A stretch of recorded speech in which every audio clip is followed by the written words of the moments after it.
खबर शामिल करते हैं पत्तौकी से। हमारे तहसील रिपोर्टर इमरान माही की रिपोर्ट के मुताबिक पत्तौकी के नवाही इलाका बाट कलां के ये सियासी व समाजी शख्सियात आगा वसीम आराई के बड़े भाई हाजी मोहम्मद मुनीर ने शादी की अनोखी तकरीबात, शादी में मोबाइल फ़ोन, कपड़े, घड़ियां, पर्स की बरसात।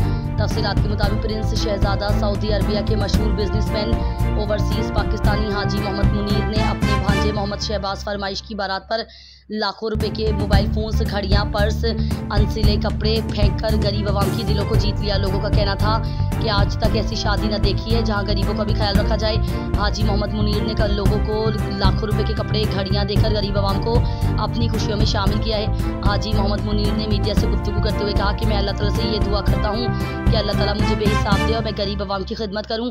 शादी की तकरीब में शिरकत करने वालों में से सियासी समाजी शख्सियात अली मुकद्दस आवान चौधरी, आसिफ रियाज, मलिक इफ्तिखार, 365 न्यूज़ का क्राइम रिपोर्टर महार उस्मान में साजिद कटार मिल चौधरी, खादिम महेश बाट कलां, सैयद सकलैन शाह बुखारी, सैयद मोहसिन शाह बुखारी, शहजाद काजिम जट मनीस हल्ला, मलिक जाहद मल्ला, काजिम जट मनीस हल्ला, मलिक जाहिद हल्ला, अली मुनीर, हैदर जमील चौधरी, दाऊद अरशद तुफैल, महर वक्कार, यासिन सीनियर सहाफ़ी, Nishtar town press club Lahore के साबका सदर ने भी शिरकत की। शहजाद अंसारी, रमज़ान जानी और महर माओ ने भी शिरकत की है।